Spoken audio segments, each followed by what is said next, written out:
about 60-something% of Bolsonaro supporters won't accept the result, whatever, and that Bolsonaro has had some comparisons with Donald Trump here in terms of the big lie, essentially saying, I won it when it was obvious.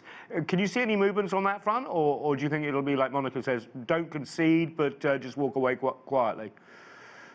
Well, I think that's definitely the pressure that he's being put under at the moment in terms of his allies are telling him that it's best for you to begin the transition at the moment so that you can be able to position yourself as the opposition leader underneath a Lula government.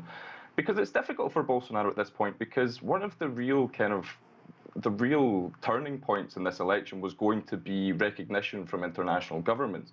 Bolsonaro worked quite hard to speak to embassies around the world to say, don't recognize the result immediately if Lula wins, but that's what they did. We've seen Lula was on the phone with Joe Biden today. He met with the Argentinian president. It's looking very difficult for Bolsonaro to really build a case that was going to work internationally. Mercio, what about his supporters, though?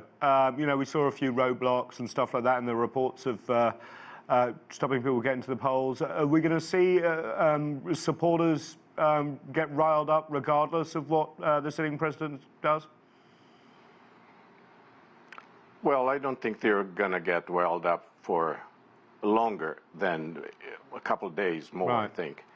I think that Bolsonaro is waiting for this thing to cool down a little bit in order to concede and make a concession, a full concession, formal concession, and come to the public and say that. I think that he was very concerned about how his supporters would react to this defeat, and he wanted to make sure that everyone, will accept his defeat and will move on in life, I guess.